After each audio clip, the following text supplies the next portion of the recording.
বর্তমানে রাজনীতি আবারও সরগরম, কারণ বাংলাদেশের সবচেয়ে ক্ষমতাবান এবং সবচেয়ে রাষ্ট্রের গুরুত্বপূর্ণ ব্যক্তি দুইজনে দুর্নীতিগ্রস্ত এবং তাদের বিরুদ্ধে অনেক অভিযোগ উঠে এসেছে, যা একজন সর্বোচ্চ নীতি নির্ধারকদের বিষয়ে যদি এরকম কথা উঠে আসে তাহলে আসলে ভাবার বিষয়।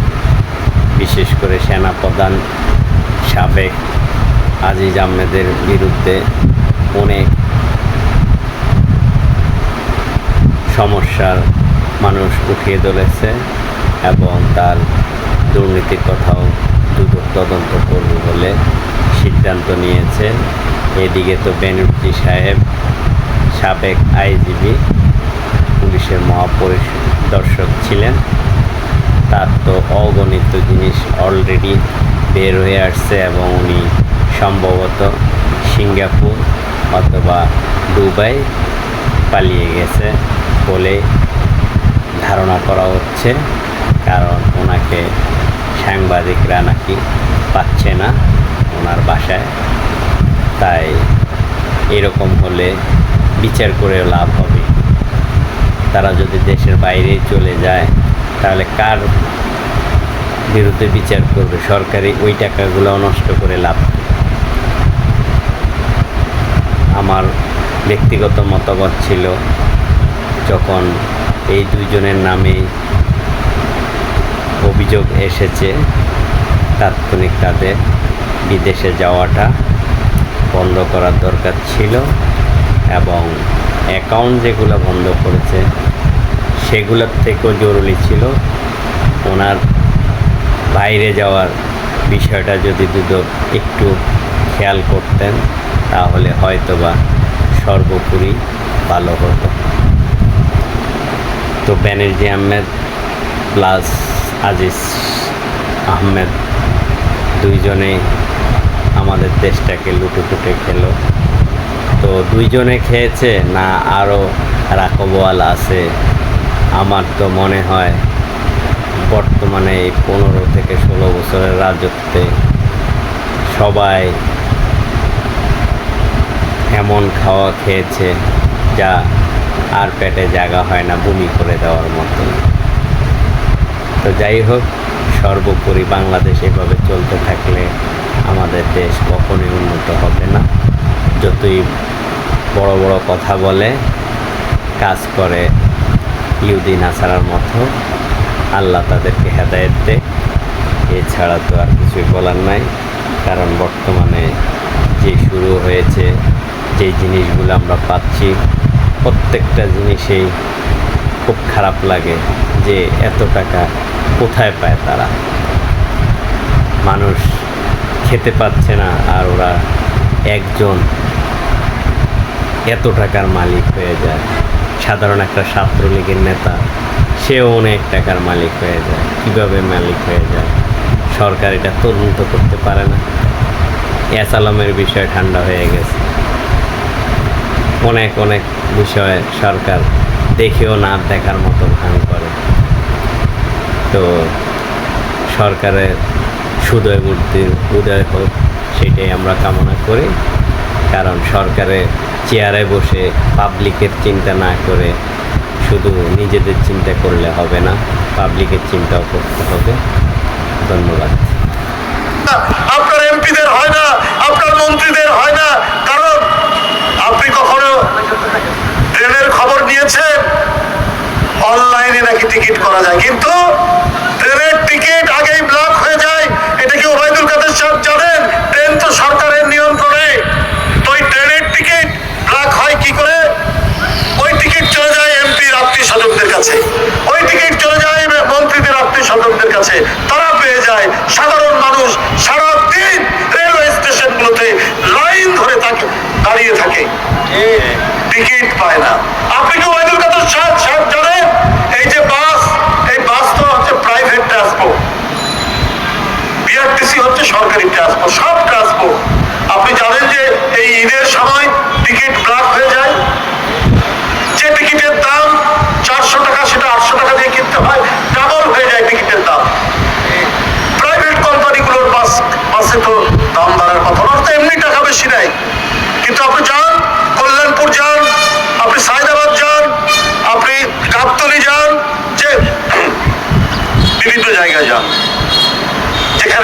আপনার বাসের স্ট্যান্ড, প্রত্যেকটা জায়গায় দেখুন এই ঈদের সময়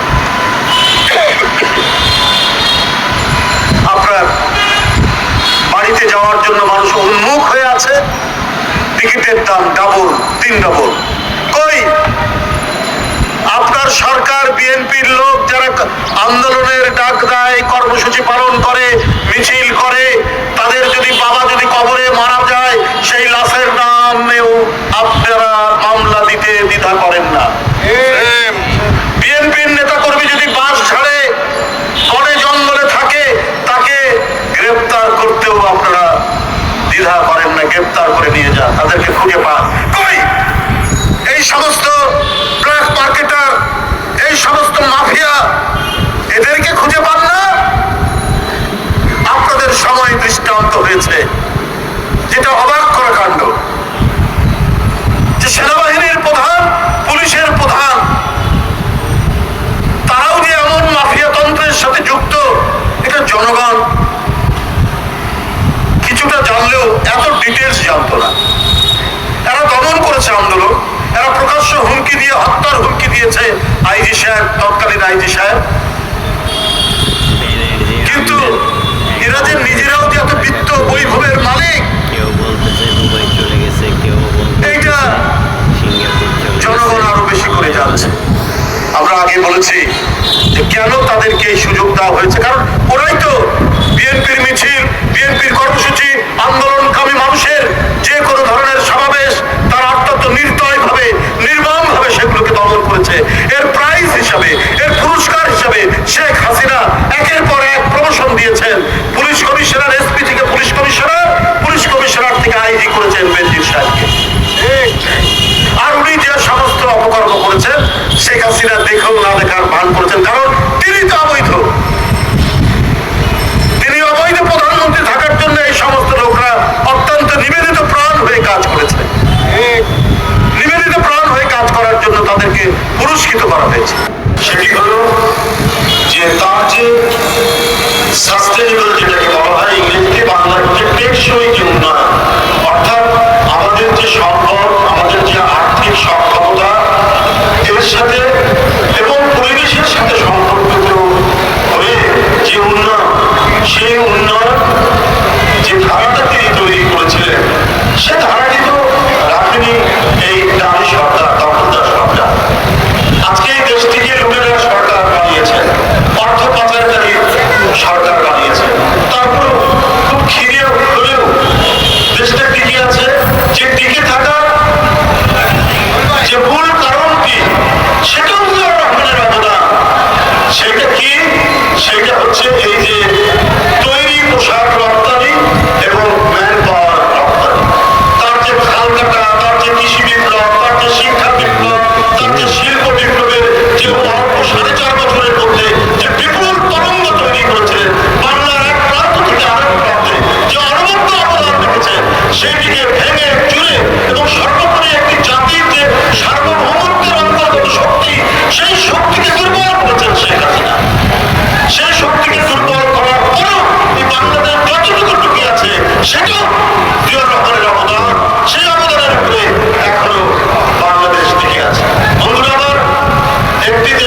যদি মামলা করে,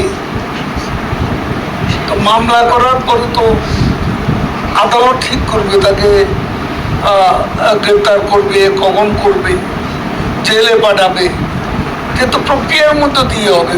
যেহেতু আমি অবহিত নই, কাজে আমি এটা আইনের, এটা দুদক বলছে তারা টের পেয়েছে, দুদক সেটা প্রমাণ লিস্ট করলে তো প্রথম বিএনপি নেতাদের নাম লিখতে হবে, কারণ দুর্নীতি লুটপাটের শিরোমণি হচ্ছে তারা, গণতন্ত্র হত্যার শিরোমণি হচ্ছে তারা। বিএনপি নেতাদের নাম আগে আসবে, তারপরে অন্য লিস্ট দেখা যাবে। ক্ষেত্রে অনুসন্ধান কর্মকর্তাকে কমিশন নির্দেশ দেয় না, কমিশন দায়িত্ব দেয় যে তুমি অনুসন্ধান করো। সে অনুসন্ধান কি করবে আইনে বিধিতে বলা আছে, সেই আইন বিধি মনে সে অনুসন্ধান শুরু করবে, যেখানে যা দরকার সেখানে তা করবে এবং সে করতেছে। হচ্ছে যে সে তার কিছু কিছু টাকা পয়সা উঠাই নিয়ে গেছে, কি দিচ্ছে না দিচ্ছে তদন্ত কর্মকর্তা দেখবে এটা, এবং এটা তার অ্যাকাউন্ট চেক করলেই সব পাওয়া যাবে।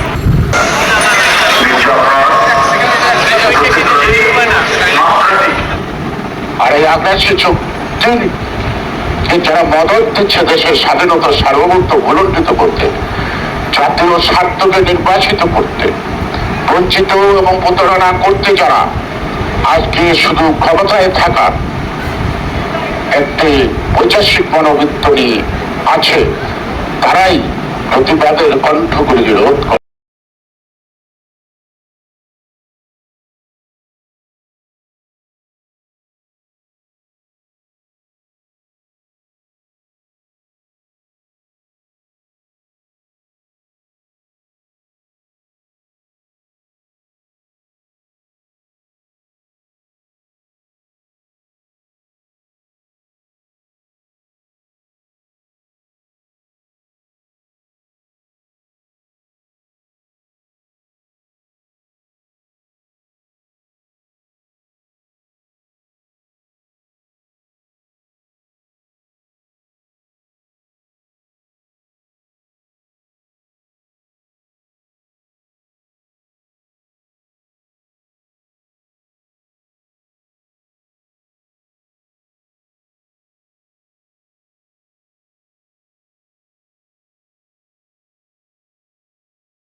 বলতেছে যে ওরা নাকি টিকিটের ব্যবস্থা করতেছে, এখন আমাদেরকে সকাল থেকে এখানে ওয়েট করতে হচ্ছে। এখন বললো যে আপনারা ওখানে দাঁড়ান, আমরা টিকিটের ব্যবস্থা করতেছি।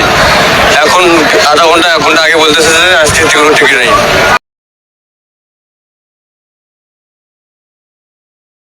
6 লাখ টাকা আমরা ওভার হয়ে গেছি। সকাল 8টায় এসেছি, অবস্থা খুব একটা ভালো না, আমরা এখনো টিকিট পাইনি। এমনি ই ভিসায় সমস্ত কিছু ক্লিয়ারেন্স পাইছি, কিন্তু এখন টিকিট পাই নাই।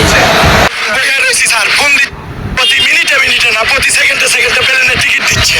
এখন না তখন, তখন না এখন। আমার কাছ থেকে 6 লাখ বলে নিচ্ছে স্যার, যেটা সত্যি আমি সেটাই বলবো। এজেন্সির নাম হচ্ছে আবু, বাড়ি নারায়ণগঞ্জ, 2500 থানা।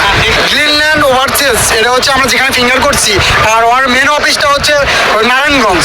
আমরা যদি ভাই যদি না যাইতে পারি, তাহলে তো আমাদের এই জীবন রেখে লাভ নেই ভাই। আমরা তো ঋণ করে টাকা আনছি ভাই, বাসা থেকে ঋণ করে টাকা আনছি। এখন আমরা ঋণ করছি অনেক টাকা, ঋণ করে আমরা তো সফল হলে বিদেশ যেতাম না। বিদেশ যাচ্ছি খুব আশা নিয়ে, কিছু টাকার জন্যে হাইটপো পরিবার থুয়ে আমরা বিদেশে যাচ্ছি খুব কষ্ট করে। বিদায় নিতে লাগে আপনি বিদেশ যান, বিদায় নিতে লাগলে বুকের মধ্যে কিন্তু কষ্ট হয়। বিষয় হয়েছে আমরা মালয়েশিয়াতে যাব কোম্পানি ভিসা। আমাদের এজেন্সি প্রতি মিনিটে না প্রতি সেকেন্ডে প্লেনের টিকিট দিচ্ছে। এখন না তখন না এখন। আমাদেরকে সকালে ফোন দিয়ে বলছে যে তোমরা যে কয়জন আছো সবাই এয়ারপোর্টে চলে যাও, আমি টিকিট নিয়ে আসতেছি স্যার। আজ আপনার সকাল 8টা থেকে এখন কয়টা বাজে স্যার? রানি বইয়া রয়েছি স্যার। ফোন দিচ্ছি, ফোন ধরতেছে না। ফোন দিচ্ছি, ফোন কেটে দিচ্ছে স্যার। কোনো রেসপন্স নাই স্যার। ফোন দিচ্ছি, ফোন অফ স্যার। কি বলবো স্যার, এখানে বলার কিছুই নেই। আমি হতাশ, আমি আমার লাইফ নিয়ে হতাশ স্যার। 6 লক্ষ টাকা দিছি স্যার। আমার কেরিয়ারই শেষ, পুরো কেরিয়ার নষ্ট করে দিচ্ছি। 6 লক্ষ টাকা দিছি স্যার। 24 জন, আমরা মোট 24 জন স্যার। এক এজেন্সির মোট 24 জন। বলতেছে যে টিকিটের দাম বাড়ছে, সেই জায়গায় 1.5 লক্ষ টাকা নাকি টিকিটের দাম হয়েছে, সেই জায়গায় আমাদেরকে 40,000 টাকা বেশি নিছে স্যার। চুক্তিনামার চেয়েও 40,000 টাকা বেশি নিছে। প্রথমে চুক্তিনামা ছিল 5,60,000 টাকা স্যার। পরে আবার এই টিকিটের দাম বাড়ছে, সিন্ডিকেট হয়েছে, এই সেই বলে 6 লক্ষ টাকা নিছে স্যার। আমার কাছ থেকে 6 লাখ বলে নিছে স্যার। যেটা সত্যি আমি সেটাই বল। এজেন্সির নাম হচ্ছে আবু, বাড়ি নারায়ণগঞ্জ, 2,500 থানা। গ্রিনল্যান্ড ওভারসিজ, এটা হচ্ছে আমরা যেখানে ফিঙ্গার করছি। আর ওর মেন অফিসটা হচ্ছে ওই নারায়ণগঞ্জ। আমরা হচ্ছে যার মাধ্যমে যাচ্ছি তার নাম হচ্ছে মোহাম্মদ আবু। ওর মাধ্যমে আমরা হচ্ছে আমাদের যাওয়ার কথা। তো মনে করেন যে ভাই তো বললোই সব, আমরা একই কোম্পানির লোক সবাই। আমাদেরকে বিভিন্ন রকমের কায়দা কুশলভাবে টাকা পয়সা নিছে। চুক্তিপত্র যে সই করছি, চুক্তিপত্র সই করার আগে আমাদেরকে টাকা ফুল পেমেন্ট করছি ভাই। আমরা যে চুক্তিপত্রটা পড়বো যে এখানে আমাদের এত টাকা স্যালারি, আমাদেরকে ওভারটাইম আছে কি না, এই সেই এগুলো পড়ার কোনো ইয়ে নাই, ওগুলো অপশন নাই। আমাদেরকে জাস্ট আমরা সাইন দিছি, সাইন দেওয়ার পর আমরা এই চুক্তিপত্রটা পাইছি হাতে। তো চুক্তিপত্র পাওয়ার পর আমাদেরকে বলছে যে তোমরা হচ্ছে ইয়ে করো, তোমরা অফিসের বাইরে দাঁড়াও, তোমরা ওখানে দাঁড়াও, আমরা হচ্ছে টিকিট নিয়ে আসতেছি। তো ওখানে দাঁড়ানোর পর বলতেছে যে না, এখন হচ্ছে টিকিট দেওয়া যাবে না, 2 ঘন্টা পর আমরা টিকিট নিয়ে আসতেছি, তোমরা একবার ডাইরেক্ট রুমে যাও। তো রুমে গেলাম, 2-3 ঘন্টা পার হয়ে গেল, এর কোনো খোঁজ খবর নাই। তো লাস্ট 12:30টার দিকে আমাদের এজেন্সির সাথে আমাদের কাছে গেছে, যা বলছে যে হচ্ছে একটু সমস্যা হচ্ছে, তো এটা কোনো বিষয় না, তোমরা সবসময় ব্যাগ নিয়ে তোমরা রেডি হয়, যে কোনো মুহূর্তে আমি তোমাদেরকে টিকিট দিব, তোমরা চলে যাবে। তো এরপর সারা রাত চলে গেল। সকালবেলা ফোন দিছে, বলছে যে 9:30টার দিকে ফোন দিছে, দিয়ে বলছে যে তোমরা করো, চেকপত্র নিয়ে যতজন লোক আছো সব হচ্ছে এয়ারপোর্টে যাও।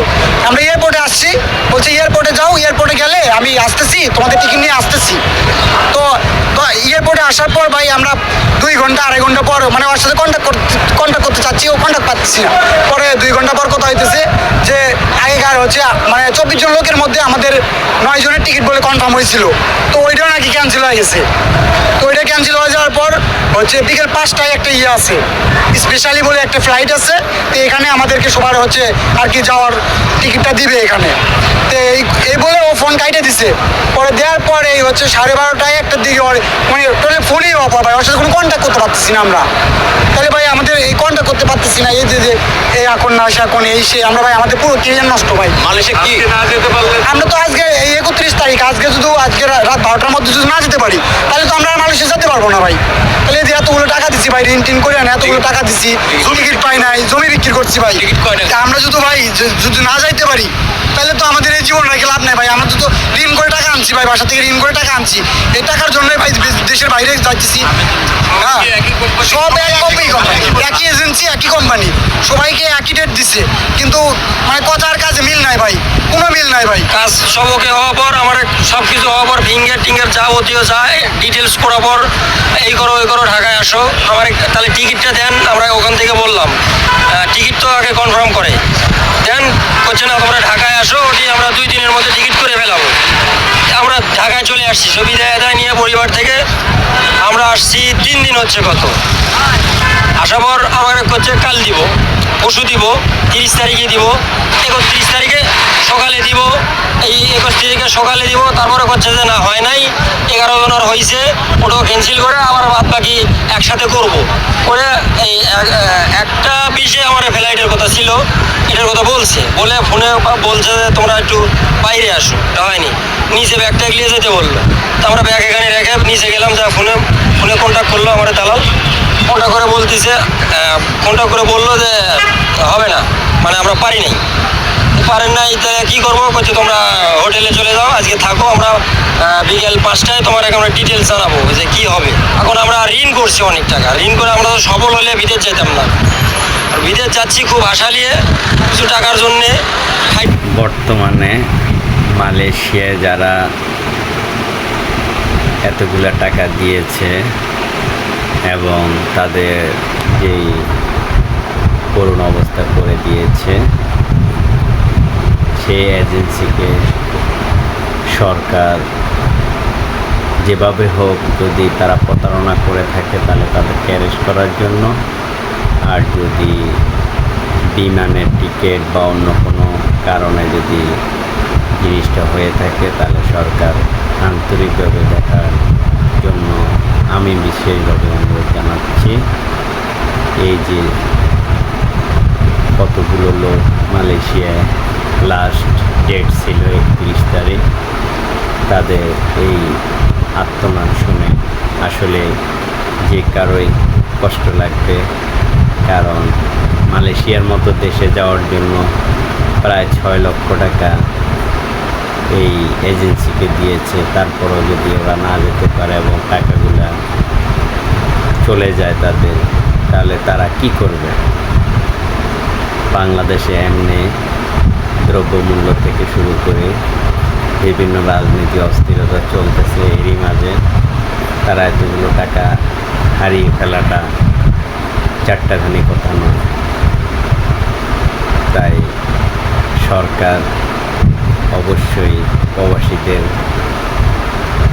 যেই যাওয়ার উদ্দেশ্য করেছিল তাদেরকে যতটুকু পারা যায় বিশেষভাবে তাদেরকে একটু দেখভাল করবে সরকার, কারণ সরকার ছাড়া ওই এজেন্সি থেকে টাকা ফেরত নেওয়া সম্ভব হবে না। প্লাস যদি কোনো কারণে মালয়েশিয়ায় বিমানের কারণে হয়ে থাকে, সেটা কি সরকারিভাবে মালয়েশিয়ান সরকারের সাথে কথা বলে কিছু করা যায় কি না, না আসলেই প্রাকৃতভাবে তারা ধোঁকাবাজ, সেটা জানতে হবে। তো ভালো থাকেন। যারা মদত দিচ্ছে দেশের স্বাধীনতা সার্বভৌমত্ব প্রলোভিত করতে, জাতীয় স্বার্থকে নির্বাচিত করতে, বঞ্চিত এবং প্রতারণা করতে থাকা আর যে শুধু ক্ষমতায় থাকা, তারাই প্রতিবাদের কণ্ঠ বিরোধ করা এই যুবক মানিত ছাড়া। মায়ের আগে শুনতাম বর্গিরা দেশে আসতো, লুট করে চলে যেত। এখন বর্গিরাই ক্ষমতায় বসে গেছে। তারা লুট করে চলে যায় না, তারা লুট করে সম্পদ দেশের বাইরে পাচার করে দেয়। সেই বর্গিরা ক্ষমতায় আছে এখন। আমি এটাকে বাড়ায় এমনি তো দ্রব্যমূল্যের ঊর্ধ্বগতি মানুষের নাভিশ্বাস করেছে। তাকে শুনতাম বর্গিরা দেশে আসতো, লুট করে চলে যেত। এখন বর্গিরাই ক্ষমতায় বসে গেছে। আর এটাকে তেলের দাম বাড়ানোর অর্থ হলো সকল জিনিসের দাম বেড়ে যাওয়া। কত জিনিস আছে, বিদ্যুৎ, তেল, এগুলোর দাম বাড়ানো হলে এটা একেবারে মানুষের শিরায় শিরায় প্রবেশ করে দিয়ে প্রতিটা জায়গায় এফেক্ট করে। তো ওই বাংলাদেশের এত দুরবস্থা কেন? এই বাংলাদেশ আজকে লুটেরাদের রাজত্ব কায়েম করেছে। মায়ের আগে শুনতাম বর্গিরা দেশে আসতো, লুট করে চলে যেত। এখন বর্গিরাই ক্ষমতায় বসে গেছে। তারা লুট করে চলে যায় না, তারা লুট করে সম্পদ দেশের বাইরে পাচার করে দেয়। সেই বর্গিরা ক্ষমতায় আছে এখন।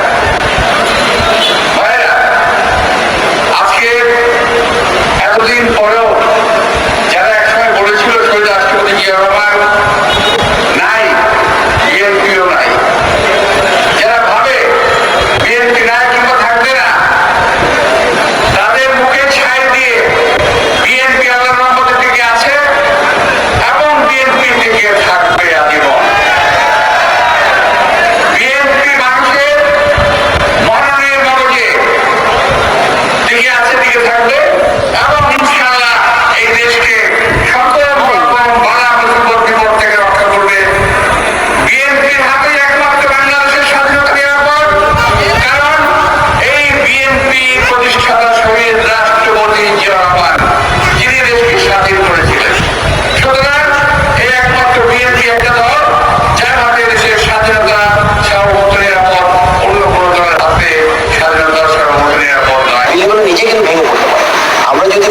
সহনীয়তাকে করে নিতে পারি, কারণ রাজুক যে ম্যান্ডেট দিয়ে উরুকে স্টাবলিশ করার জন্য ওয়ার্ল্ড ব্যাংক ফান্ডটা দিয়েছে, সেই ম্যান্ডেট নিয়ে যদি আমরা আগে যেতে পারি এবং খালি রাজুকের উরু তো একটা প্রতিষ্ঠান হলে এরকম আরও আমাদের বাংলাদেশের প্রতিষ্ঠান আছে, সেগুলোকে যদি আমরা থার্ড পার্টির মধ্যে এনগেজ করতে পারি, তাহলে আমি মনে করি যে আমাদের ডিজাস্টার মানে কমপ্লায়েন্ট সিটিতে আমাদের শহরগুলি করতে হবে। যখন 2012-তে এটা প্রথম প্রজেক্ট ফর্মুলেট করা হয়, তখন আসলে প্রফেসর জামিল রয়েছে যে আপনার অনেকে জানেন যে স্যার মারা গেছেন, তো উনি এটা মেইন অ্যাডভাইজার ছিলেন এবং অন্যান্য ইন্টারফেয়ার ছিল, আমরাও ছিলাম। তো তখন থেকে এটা যেটা করা হয়েছে যে ফান্ডিংটা দেওয়া হবে রাজুককে, কারণ এটা এককালীন না, যাতে রাজুকের ক্যাপাসিটি বিল্ড আপ হয়।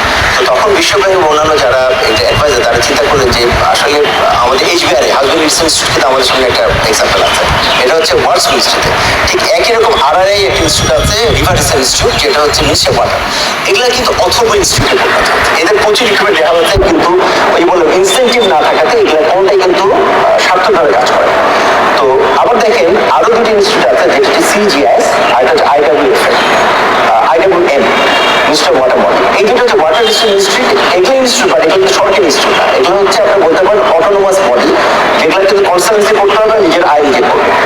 তো এই দুটো কিন্তু সাকসেসফুলি রান করছে এবং এই দুটো কিন্তু বাংলাদেশে একটা সাকসেসফুল। এবার এরা যখন জনগণের যেমন তৈরি করতে, এরা বাংলাদেশে খালি কনসালটেন্সি কাজ করে, সারা ইন্টারন্যাশনাল কাজ করে।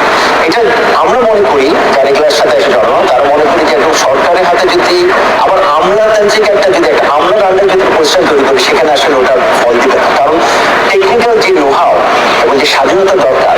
সুনামগঞ্জ একটি হাওর এলাকা, সবাই জানেন। প্রত্যেক বছরই বৃষ্টি হলে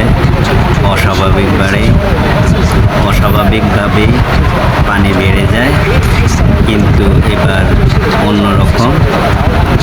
ঘূর্ণিঝড় হিমেল আসার পরে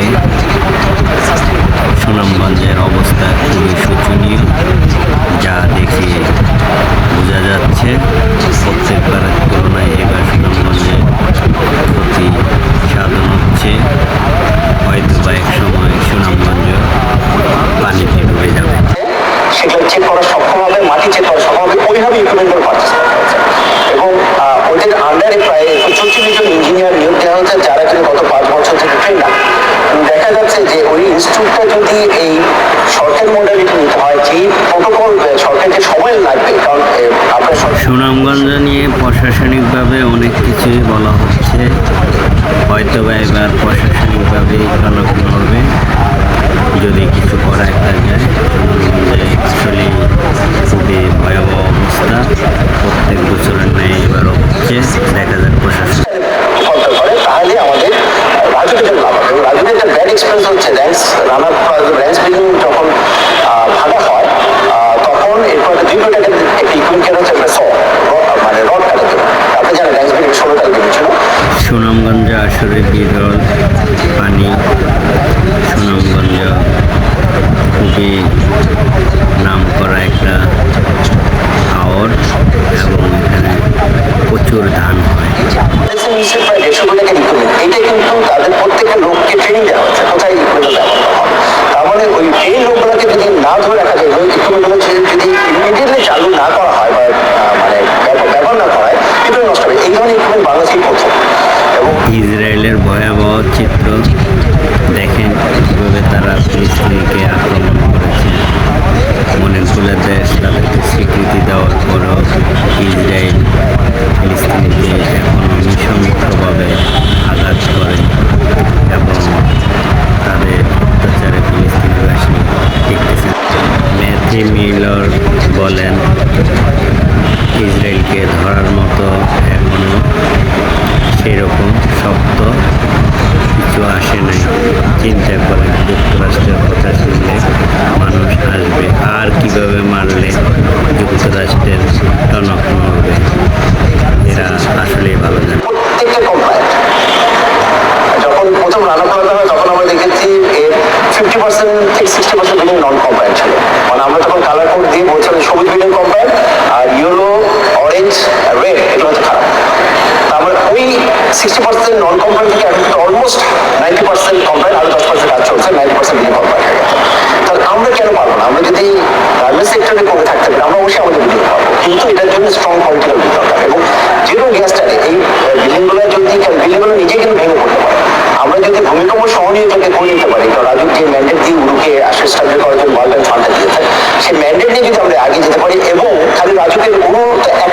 প্রতিষ্ঠান এরকম আরো আমাদের বাংলাদেশের প্রতিষ্ঠান আছে, সেগুলোকে যদি আমরা থার্ড পার্টির মধ্যে এনগেজ করতে পারি, তাহলে আমি মনে করি যে আমাদের ডিজাস্টার মানে কমপ্লায়েন্স সিটিতে আমাদের শহরগুলি করতে হবে।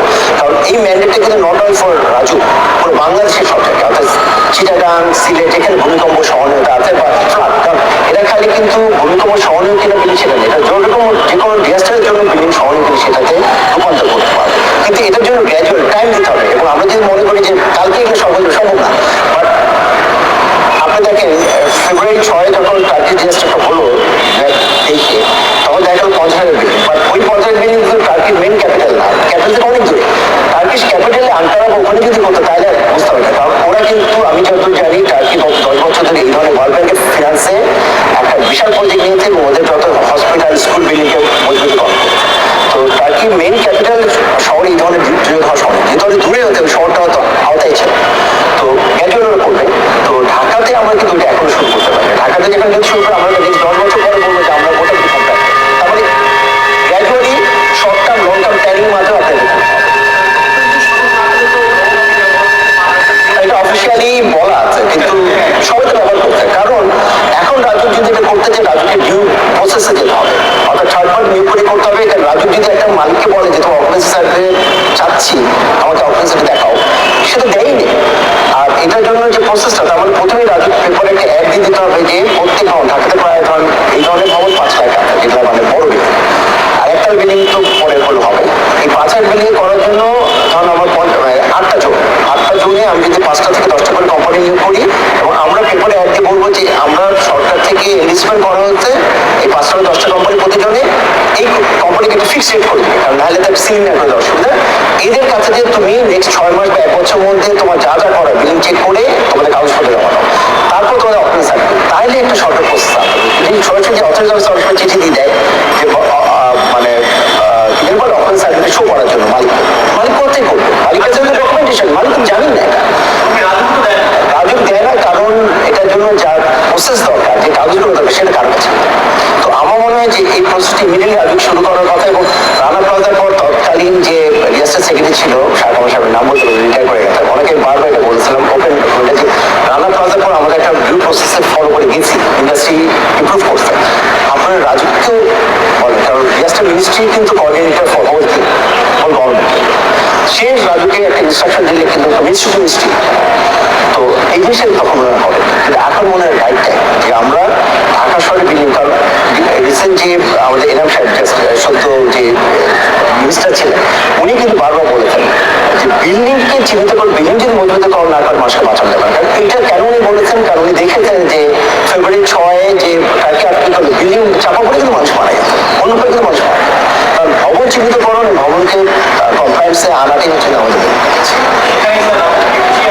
রাজু তো বললাম, রাজু উদ্যোগটা নেয়নি, রাজু কিন্তু ওই নলেজ কাইন্ড হয়ে যায়, কারণ ইউআরও প্রজেক্টটা হতে রাজুকে ইঞ্জিনিয়ারদের কিন্তু যথেষ্ট ট্রেনিং দেওয়া হচ্ছে, ক্যাপাসিটি বিল্ড করা হচ্ছে, কিন্তু যে দিক নির্দেশনা দরকার সেটা আসলে রাজুকে চেয়ারম্যান ওই লেভেল থেকে মানে অপুতুল, এটা আসলে পলিটিক্যাল একটা সলিউশন লাগবে। কারণ অনেক সময় আমরা বা ওনারা কিন্তু ডিসিশন নিতে পারে না, মানে বেটার মানে সাধারণ মানুষের উন্নয়নের জন্য জিনিস করতে গেলে কিন্তু আপনার পলিটিক্যালি করতে হবে, সেই বেটার গুড করতে গেলে আপনার যে পলিটিক্যাল মেটার দরকার সেটা উপর থেকে আসতে হবে।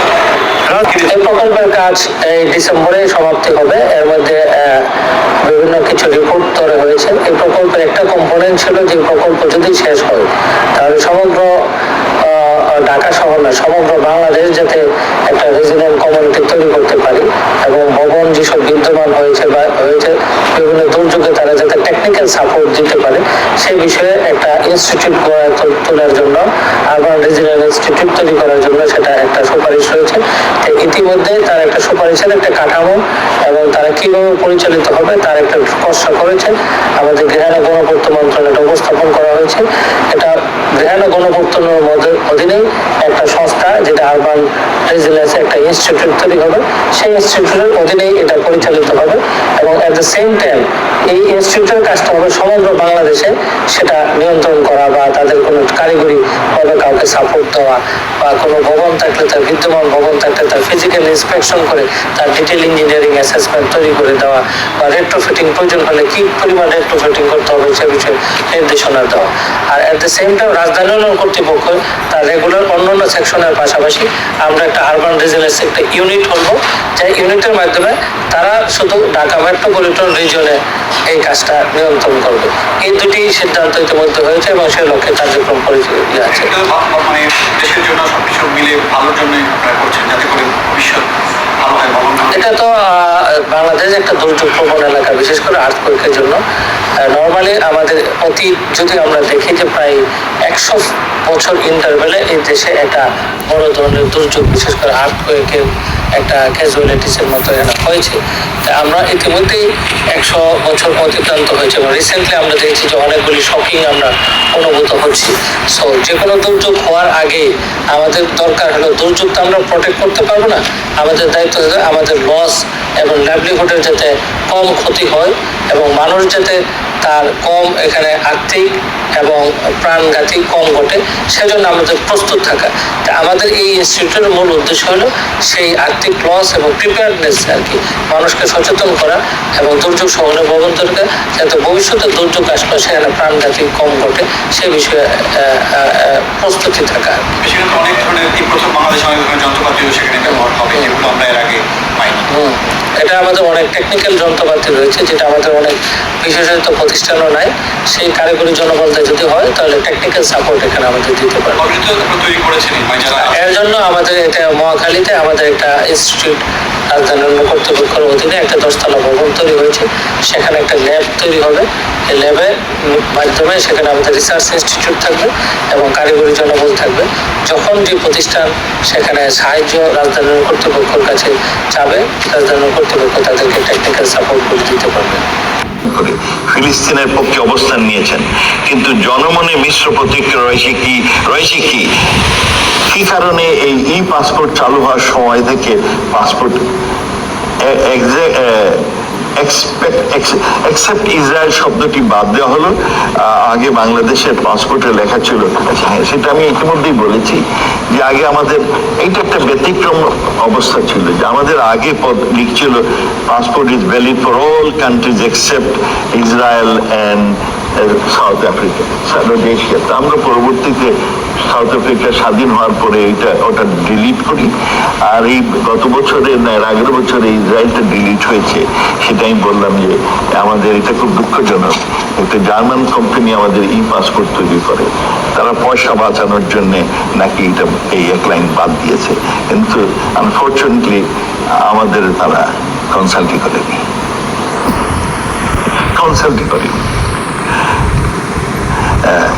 তবে আমাকে বলা হয়েছে এটা স্ট্যান্ডার্ড করার জন্য এই কথাটা বাদ দেওয়া হয়েছে, তাতে আপনার পাসপোর্টটা ইন্টারন্যাশনালি মোর রিকগনাইজেবল স্ট্যান্ডার্ড করে। আর স্ট্যান্ডার্ডটা অনেক সময় পশ্চিমা রাষ্ট্রগুলো তৈরি করে। সুতরাং আমাদের দেশেও আমার মিডিয়া যেগুলো প্রমোট করে পশ্চিমা ইস্যুগুলোই তারা মোটামুটি প্রমোট করে। আমাদের পাসপোর্টটা ইস্যু করে আমাদের স্বরাষ্ট্র মন্ত্রণালয়। নতুন যখন ই পাসপোর্ট হলো, আমাদের দেশে একটা আইন নিয়ম আছে যে অন্যান্য মন্ত্রণালয়ের সাথে আলাপ করে করার কথা, কিন্তু যখন এটা ইস্যু হয় আমার মন্ত্রণালয়ের সাথে, আমি তখন মন্ত্রী ছিলাম, আমার সাথে তো আলাপ হয়ই নাই, আমার মন্ত্রণালয় কারোর সাথে আলাপ হয়েছে বলে আমি জানি না। পরবর্তীতে বিভিন্ন রকম অজুহাত দেখানো হয়েছে, যেটা আমরা গ্রহণ করেছি। সেই সত্যি আমাদের এই অল কান্ট্রিজ এক্সেপ্ট ইসরায়েল সেটা ডিলিট হয়েছে।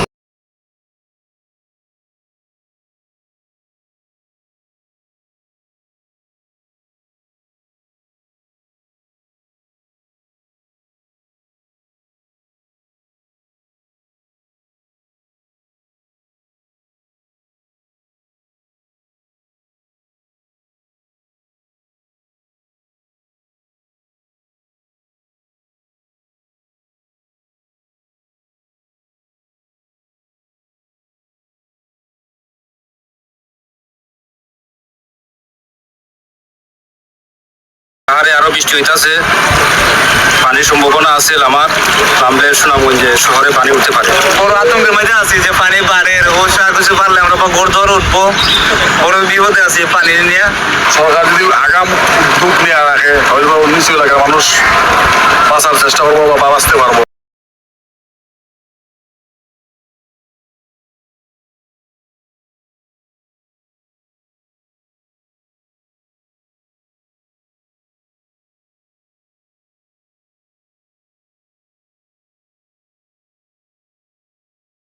এখনো পর্যাপ্ত পরিমাণ ধান কমাতে রয়েছে, সঙ্গে হাড়গুলো পানি প্রবেশ করবে, সেক্ষেত্রে এদিকে তেমন একটা বিপদের আশঙ্কা নেই।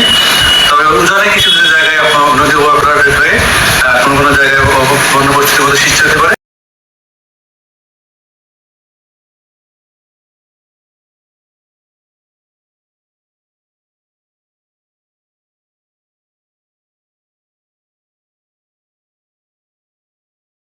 গরু খান্তা তাইছে পানি তো আমরা ওগুলা বই রয়েছি আল্লাহ আল্লাহ করে আর এখন বর্তমানে কিছু একটা রয়ে ধরছে জানা একটা শান্তি হয়েছে। হালকা ঘূর্ণিঝড় আসিল, অনেক ক্ষতি হয়েছে। অন্য কোনো নেতা কর্মীকে এই গ্রামে আসেও নাই, দেখেও নাই।